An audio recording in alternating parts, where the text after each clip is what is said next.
Vamos com tudo para conhecer o que são os atos de improbidade administrativa. Pessoal, tá acabando. É só conhecer agora os atos de improbidade administrativa e as sanções, penalidades em virtude da realização desses atos. Porque você já sabe, quem pode cometer improbidade administrativa, contra quem é cometida a improbidade administrativa, disposições gerais sobre as cautelares. Então você já tem um conhecimento suficiente para compreender quais são os atos de improbidade administrativa. E como eu venho dizendo para vocês, atos de improbidade administrativa estão previstos no artigo 9, 10, 10A e 11 da lei.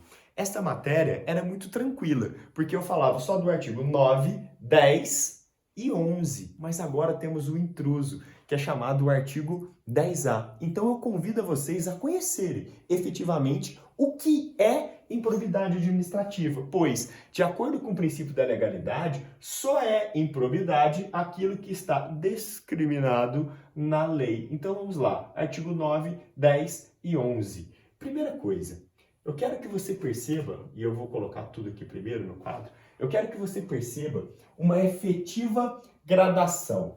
Vamos da forma de improbidade mais pesada para a forma de improbidade mais leve. Então nós vamos da forma mais pesada para a forma mais leve. Claro que se tem uma forma mais pesada e caminha para mais leve, as penalidades, as sanções vão variar também seguindo esta gradação. Então, vamos por partes. O que é o artigo 9? É o que eu falo do enriquecimento ilícito.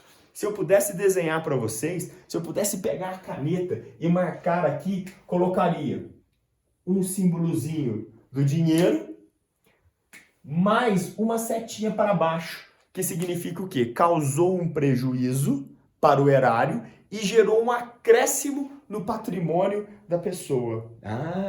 Então isso que é o chamado enriquecimento ilícito, sim. E aí, para a gente poder entender efetivamente, tem o caput do artigo 9º da LIA, que diz assim: constitui ato de improbidade administrativa, importando enriquecimento ilícito ao ferir qualquer tipo de vantagem patrimonial indevida, em razão do exercício de cargo, mandato, função, emprego ou atividade nas entidades mencionadas no artigo 1º dessa lei, e notadamente. Daí, o artigo 9 vai descrever uma série de situações, mas o que me importa aqui é você lembrar a essência do enriquecimento ilícito. É diminuir o patrimônio da administração pública e gerar um acréscimo no patrimônio do agente público. Então é a forma mais pesada que vai ser punida com a maior sanção, com a sanção mais forte. Então fácil de lembrar isso. Artigo 9, enriquecimento ilícito. Artigo 10 vai falar do prejuízo ao erário. É só prejuízo ao erário. Olha só, você tem que entender isso. Não pode ter aqui um acréscimo no patrimônio de quem cometeu esse ato de improbidade administrativa. Então leia comigo.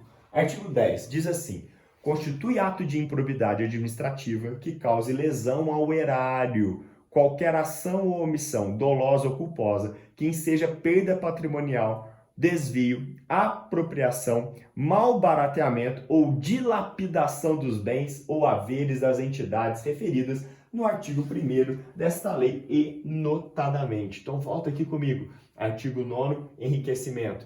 Artigo 10 é mais suave. Note que aqui enriqueceu e causou prejuízo. Aqui só causou prejuízo. Por isso você fala prejuízo ao erário. E aqui você fala em enriquecimento ilícito. Aí é possível que alguém me diga assim: Rafael, mas dos dois aconteceu as duas coisas. Se aconteceu prejuízo nos dois, por que é o 9 e não é o 10? É a concussão, né? Você faz igual acontece no direito penal. Quando você tem um fato que representa um crime mais forte, mais grave, ele abarca os outros tipos penais. Aqui no direito administrativo vai funcionar exatamente da mesma forma. Então, se a pessoa cometeu enriquecimento ilícito, é como se esse artigo estivesse aqui. Você só responde pelo 9, você não vai responder pelo 9 e pelo 10. Agora, é legal você lembrar, e eu já até coloquei um resuminho aqui, que o artigo 10A, tem uma redação complexa,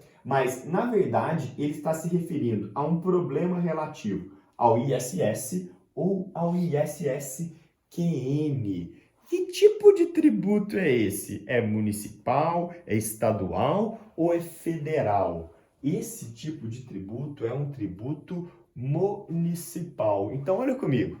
Constitui ato de improbidade administrativa qualquer ação ou omissão para conceder, aplicar ou manter benefício financeiro tributário contrário ao que dispõe o parágrafo 1º do artigo 8º da Lei Complementar. E eu já fiz essa discriminação toda para vocês e coloquei aqui na sua tabela para facilitar a sua vida. Então, o artigo 10A, que foi acrescentado, fala do ISS e do ISS-QM, que é referente à concessão ou manutenção de benefício tributário ou de financiamento. Por quê? Estava tendo uma guerra fiscal ou dando vantagens tributárias para determinadas empresas sem a devida motivação. E se eu der vantagem tributária para uma empresa sem a devida motivação, estou causando um prejuízo ao erário, porque eu deixo de arrecadar esse tributo. Pense bem, deixo de arrecadar esse imposto. Então note que é sim uma forma de causar prejuízo ao erário. Por isso que o 10A está junto aqui, né? Está bem no artigo 10. Não se criou um artigo novo, se apenas acrescentou uma letra para ressaltar a ideia que as hipóteses previstas aqui nada mais são do que um prejuízo ao erário por uma falta de arrecadação tributária. Ufa! E aí caminhamos para a última forma de cometimento de improbidade administrativa, que é a que possui mais hipóteses, que é a simples violação de um princípio da administração pública. Olha o texto. Constitui ato de improbidade administrativa que atenta contra os princípios da administração pública, qualquer ação ou omissão que viole os deveres de honestidade, imparcialidade, legalidade, lealdade às instituições e, notadamente. Então volta para cá que eu tenho 2 comentários urgentes para fazer com você. Aqui, enriquecimento ilícito. Prejuízo ao erário por deixar de arrecadar um tributo. Bacana. Artigo 11 é uma violação dos princípios administrativos. Note que muita coisa pode ser improbidade administrativa. E toda vez que a gente estava lendo os artigos que discriminavam os atos de improbidade administrativa, tem 2 pontos. Depois no 10, 2 pontos. Depois no 10A não tem, mas no 11 tem 2 pontos. Por que eu não trouxe esses incisos para que nós fizéssemos uma leitura e decorássemos efetivamente quais são os atos chamados de enriquecimento ilícito, prejuízo ao erário, concessão, manutenção de benefício ou de violação de princípios? Porque isso tudo é um rol meramente exemplificativo. As hipóteses previstas no 9, 10 e 11 tratam de um rol meramente exemplificativo. Pessoal, quando é rol exemplificativo, é melhor você entender o artigo ao invés de ficar decorando todas as hipóteses. Porque mesmo que você decore todas as hipóteses, é possível que apareça uma hipótese que não está ali prevista, pois se trata de um rol que dá apenas exemplos, Outra observação importantíssima. Na leitura da caracterização do enriquecimento ilícito, prejuízo ao erário e da violação de princípios, nós percebemos sempre a presença da palavra que diz ação ou omissão. Ação ou omissão. Quer dizer que você pode cometer atos de improbidade administrativa tanto por uma comissão, que é por um fazer, quanto por uma omissão. Importantíssimos lembrarmos dessa situação, pois o que é pegadinha de prova boa é a pergunta: somente uma dessas formas pode ser cometida na modalidade culposa. E aí eu te pergunto, qual dessas você acha que pode ser cometida na modalidade culposa? Porque culpa é uma imprudência, uma negligência ou uma imperícia. Então, o seu conceito de culpa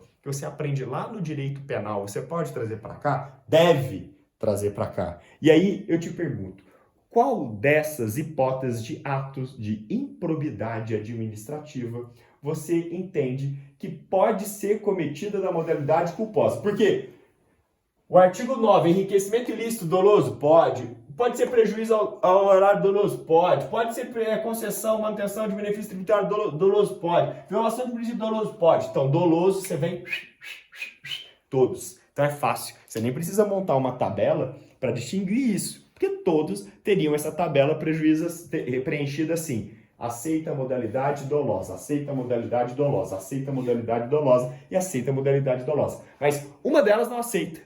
E a que não aceita é exatamente a do artigo 10. Do artigo 10. Não aceita, melhor, somente o artigo 10 aceita também a modalidade culposa, doloso todas, e a culposa do artigo 10. E pode utilizar até o mesmo exemplo que eu já falei no bloco anterior, que é alguém que tem que fechar a janela da repartição pública e vai embora, pensando no seu sobrinho que acabou de nascer e não fecha essa janela. Pessoa que não fecha com essa janela foi negligente, foi embora, mas ele causou um belo prejuízo ao erário. A administração pública não aceita essa desculpa, agiu com culpa ou exige que tenha que ser feita apenas com dolo. Para a hipótese do artigo 10, não. Pode ser de forma dolosa, quanto pode ser de forma culposa. Então puxa aqui, ó, puxa uma setinha e escreva assim: a única forma de ato administrativo que aceita a modalidade culposa. Então as outras são incompatíveis com a modalidade culposa. Pessoal, tá acabando. Força! Só precisamos estudar mais um grande assunto, mais um grande tema, que é exatamente sanções ou penalidades. Aliás, o tema mais complexo, mas você vai acertar sim, com muita facilidade. Não perca o próximo bloco. O próximo bloco é um verdadeiro divisor de águas.